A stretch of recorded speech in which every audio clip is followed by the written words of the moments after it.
This is Japan. Probably one of the most amazing countries on the planet. Just 150 years ago, Japan was a medieval country that isolated itself from the rest of the world. But soon she will be forced to become a powerful empire, after which she will lose the most massive war in history and rise from the ashes, capturing the world not with weapons, but with her technologies. But Japan won't be able to hold on to this power, and after a staggering boom, it will slide into a unique economic crisis that has been lasting for the past 30 years. How the hell did this happen, and why is the most progressive and one of the wealthiest countries in the world suffering from what all the other countries are striving for? So here's a story about a mind-blowing tragedy in the land of the rising sun. Check out how the world looked in the middle of the 19th century. The Russian Empire is the largest continental empire, and the British Empire is the largest intercontinental empire. The main trade routes pass through the Atlantic and Indian Oceans between Europe, India, and the United States. And practically nobody swims to Japan. It's far, inconvenient, and most importantly, pointless. It's all because the Japanese authorities have been pursuing a policy of self-isolation for decades. Japanese elites don't want to depend on trade with the West, and are afraid of foreign cultural influence that could undermine the order within the country. And while the Industrial Revolution is in full swing in the United States of America and Europe, Tokyo remains a big village where people pay taxes with rice grains. Basically, the technologies of the Western world are like 50 years ahead of Japan, you know. But by this time, there were fewer and fewer blank spots on the map, so the competition for market outlets was growing. That is why the United States were all over the Pacific routes conducting business with China. But the way to China is not close, and it wouldn't hurt to have a layover. Japan could have been just the place for her, but the land of the rising sun was closed off and hostile. Her emperor straight up ordered the navy to kill foreigners on the spot if they dare set foot on the shore without permission. But everything changed on July 14, 1853.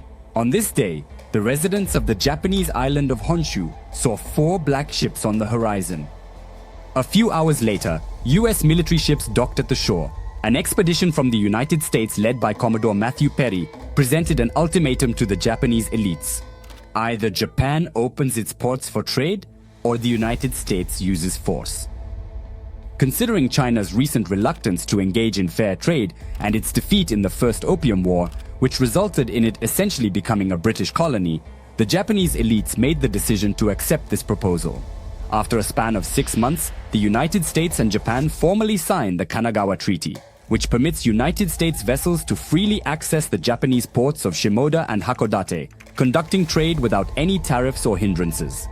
Thus, the United States ultimately obtained a favorable market rather than an adversary. So what's the big deal here? After the agreement was signed, inexpensive industrial products inundated the Japanese market, and Japanese artisans were unable to compete with them because of their affordability. Many Japanese people were simply going broke. At this rate, the land of the rising sun was risking becoming one of the many colonies of the West that sell cheap raw materials abroad and buy expensive foreign goods. But Japan, unlike India and China, turned out to be a special country that became one of the most developed states literally in just about 50 years. When the Americans arrived in Japan on steamships, Japan was still a medieval state governed by the shogun, who was the highest-ranking samurai. He had local princes, daimyos under his command who ruled separate territories, and samurais of lower rank were already subordinate to them in their respective domains. At the base of this social pyramid were everyday individuals, farmers, merchants, and skilled workers.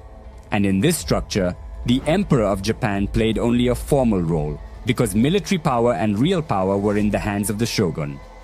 But just like in any feudal system, the shogun's resources were largely spent on maintaining power rather than economic growth. So when the unfavorable international trade with the United States began, the power of the shogun, who disgraced the country, weakened. Some of the feudal lords who were in opposition to the shogun wanted to return power to the emperor, but the other feudal lords who were close to the shogun didn't want to lose their position. The Civil War in Japan started in 1868, marking the beginning of a major conflict in Japanese history. But it was right here that the Japanese showed their unique trait.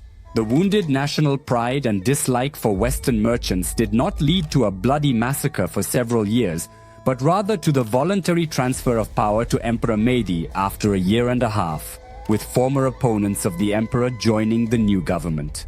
And so, just 15 years after Japan was forced to open up, the power in the country completely changes. It is received by the new elites who are interested in restructuring the country's politics and economy in order to restore their sovereignty. The Japanese understood that either they would stand shoulder to shoulder with Europeans and Americans and dictate their terms, or they would face the fate of neighboring China, which lost 2 opium wars and became a colony of Western countries. In 1871, a delegation led by Ambassador Tomomi Iwakura set sail from the shores of Japan towards San Francisco. In the group photo of the Iwakura mission, you can see how quickly the Japanese leaders embraced change. Only one of its 5 participants, namely Iwakura himself, remained in traditional Japanese clothing.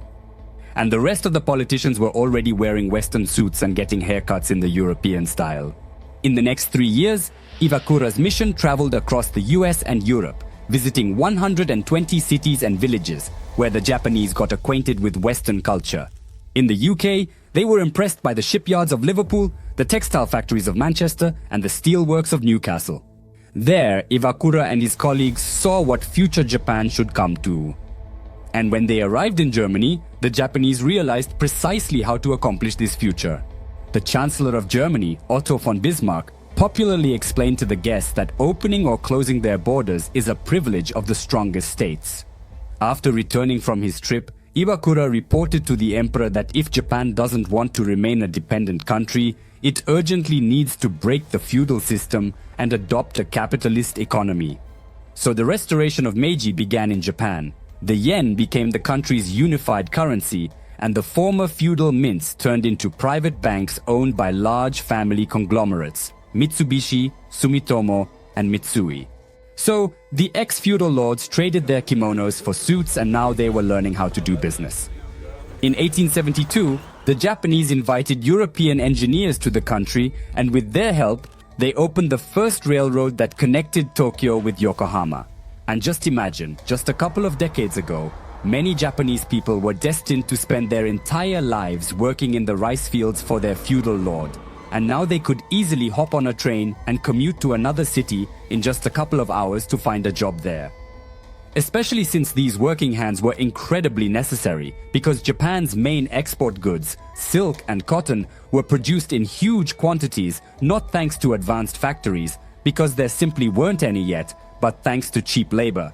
And the new policy permitted Japan to make a substantial leap, and from the feudal side, it rapidly transformed into an industrial state.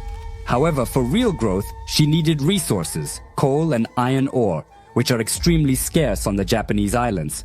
So, as soon as Japan modernizes its army, it first fights with China and captures Taiwan, and then defeats Russia in the 905 War, and thanks to this, annexes Korea 5 years later, making it its colony.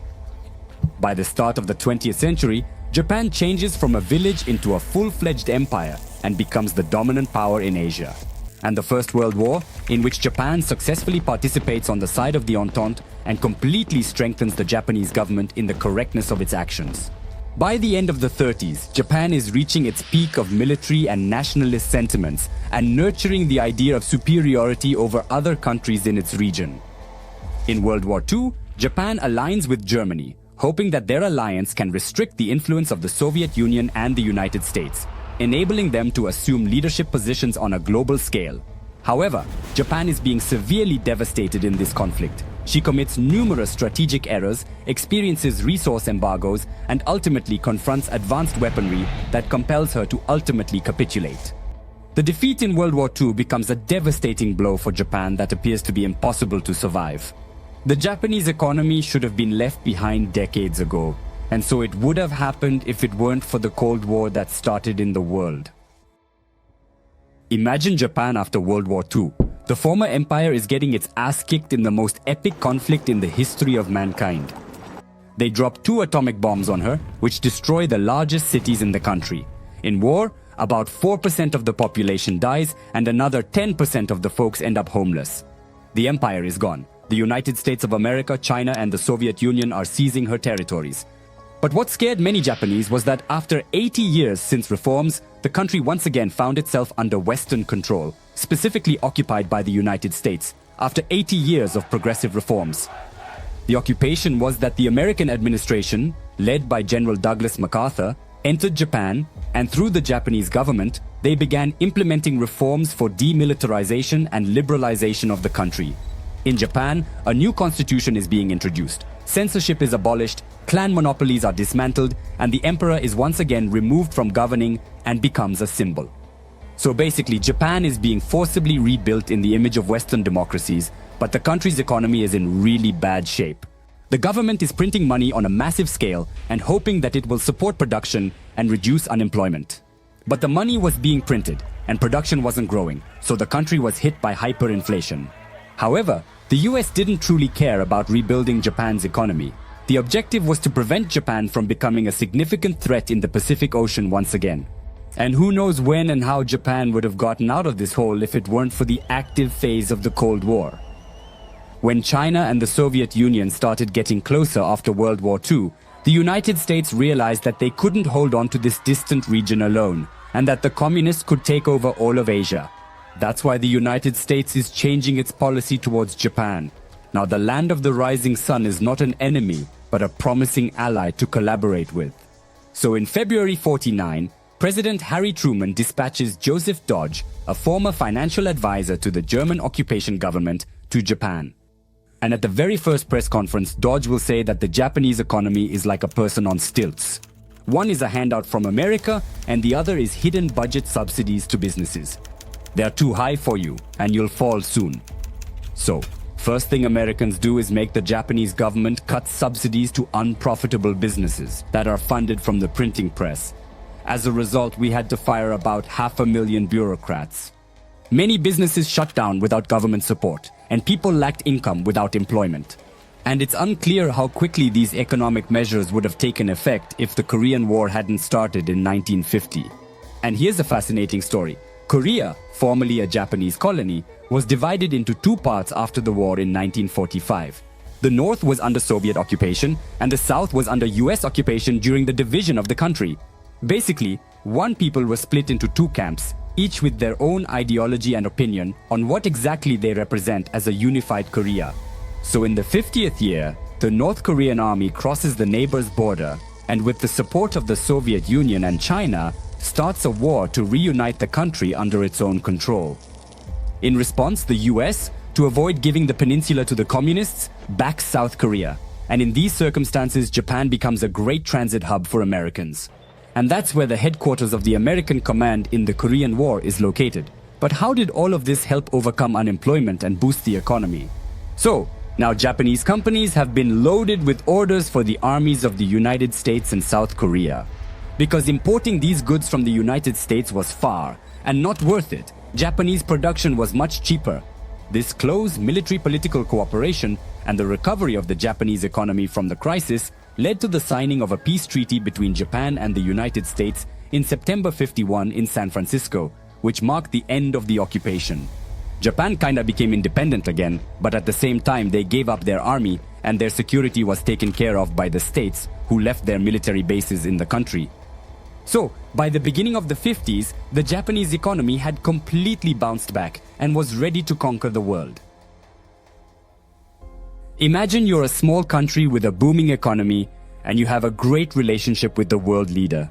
What can you purchase from him that you would need to develop yourself over a long period of time? Without a doubt, technology. So there's this American chemical corporation called DuPont. In the 30s, she invented nylon, a super strong and stretchy fiber that is used today to make clothes and fabrics. DuPont spent 11 years and $25 million developing nylon, while the Japanese company Toyo Rain simply bought this patent for $7.5 million in the 51st year and made around $90 million from exporting nylon. And it wasn't a coincidence because the Japanese didn't mindlessly buy up patents and licenses. In the 50s, the Japanese company TTK released the first domestic tape recorder. Its founder, Marita Akiya, understood that this tape recorder could be improved. You just need to buy a license for transistors from the Americans. Not only cheaper, but also smaller. After getting a patent, the physics experts from TTK company souped up the transistor. In 1955, they released the first portable radio receiver, TR-63, smaller than competitors, yet much more reliable and compact. Upon stepping out, he not only captured the Japanese market, but even the American one. In 5 years, the company is utilizing the same technology and releasing their own TV that is unmatched in the world in terms of image quality, durability, and portability. Basically, this product was just as much of a game changer in portable electronics as the first iPhone was in 2007. By the way, the company had already changed its name by the time the TV was released, so the word Sony was proudly displayed on the casing. Through purchasing technologies and refining them, Japanese companies conquered the world. If US refrained from selling patents, Japan wouldn't face these problems that they currently experience. First of all, they are not really competitors, and secondly, they are one of the United States' main allies. Thanks to accessible tech, hard work, low labor costs, and cheap currency, by the start of the 70s, Japanese companies began to squeeze out those who had not taken Japan seriously. This applied to both household appliances and cars. Japanese goods were simply cheaper and of better quality. Year after year, losing to competition, American businesses suffered losses and laid off employees. That's why in US media, Japanese companies were increasingly criticized, and in Congress, there was active lobbying for import tariffs to make Japanese goods more expensive. But imposing tariffs is always risky. You do your thing and the other side will do theirs. Ain't nobody got time for that. Especially since the USA already had that experience during the Great Depression, we needed to find a middle ground. And then the US made the decision to devalue their currency. The scheme is absolutely brilliant. Back then, just like now, the whole world was putting their money into dollars and the American economy, so the dollar was the strongest currency. And American goods, because of the exchange rate alone, were so expensive that few people bought them. So the states suggested to their biggest partners to dump dollars on the market, so that the exchange rate of the American currency would decrease. Overall, it was a unique agreement. Japan, France, West Germany, and the UK pledged to sell some of their dollar reserves and raise interest rates, while the US, on the other hand, intends to lower rates. Thanks to this, America can sell its goods more easily, and partners can invest in the United States at a favorable exchange rate and import American goods and technologies at very affordable prices. It appears that everyone will be financially prosperous. So in 1985, at the renowned Plaza Hotel in New York City, they signed an agreement with the identical name. And this seemingly quite profitable agreement is poised to wreak havoc on the Japanese economy. In the late 80s, Japan goes into a frenzy. The Japanese are buying American companies and inviting American celebrities to appear in local advertisements. The drop in prices of foreign goods has left both Japanese banks and speculators dizzy. Japanese megacities, and Tokyo in particular, are becoming money magnets from all over the world. But Japan is a country with a really small area. The population density there in the 86 was 334 people per square kilometer. For comparison, in Germany there are 223 people, in the USA 27, in the USSR 9, and even in China only 125. Only in small countries such as Monaco or South Korea. That is why Japanese real estate is experiencing a significant increase in price. The demand for it is much higher than the supply, and with the rise in land and rent prices, the shares of Japanese companies are also increasing. Everyone wants to invest in one of the most profitable markets in the world. By 1987, the average price per square meter in Tokyo had reached $25,000. For comparison, for that kind of money in the United States, you could buy a brand new Chevrolet Corvette or BMW 3 Series, but here you have to pay so much for 1 square meter of office space. Banks were actively giving out loans, many of which were used to buy stocks and real estate, which led to inflating the bubble. Naturally, prices were outrageous. Investments flowed, but not into research and development anymore, like before, but into speculation and skyrocketing real estate. If, in the 60s and 70s, the Japanese economy grew due to a low base of imported technologies and their improvement, and then the export of perfect goods that beat all competitors, by the end of the 80s, Japanese goods were no longer as cheap due to the strengthening of the yen. Yeah, Japan at that time had the most advanced technologies and the highest quality goods, but as soon as the prices for these goods went up, the sales volume dropped, and along with it, the profits of the exporters, who were dragging the Japanese economy along with them. To help exporters with cheap loans, the Bank of Japan is pumping money into the economy. Loans are handed out in massive amounts because real estate is used as collateral, as well as stocks that are worth a ton of money thanks to the already inflated bubble. When did the Bank of Japan finally realize that cheap money was going into speculation, not economic growth? It started raising rates, but it was already too late. When the stakes rose, the rapid increase in prices, on which speculators planned to make money, stopped. They started selling real estate stocks, which caused the bubble in the Japanese economy to quickly deflate. In just 5 years, Japanese company stocks have dropped by more than twice the amount. Cheapening assets caused panic and a decline in demand in the Japanese economy, which found itself in a deep crisis. When the Bank of Japan finally realized the mess it had made, it started supporting economic growth with low interest rates. But no matter how much he lowers the rate now, nothing changes. The Japanese didn't rush to spend money, because everyone knew that tomorrow prices would be even lower. The central bank gradually reduced the key rate to 0. This indicated that it was possible to borrow money without any interest charges. But here's the thing, nobody's taking it because everyone's waiting for prices to drop even more. Free money turned many companies into zombies. They're not very effective, but they managed to survive thanks to free loans and government support. And today, almost every fifth Japanese company is like that. They ain't alive and they ain't dead. The government doesn't allow them to go bankrupt, and the companies themselves don't lay off employees because it could lead to an even bigger crisis, and nobody wants to take responsibility for that.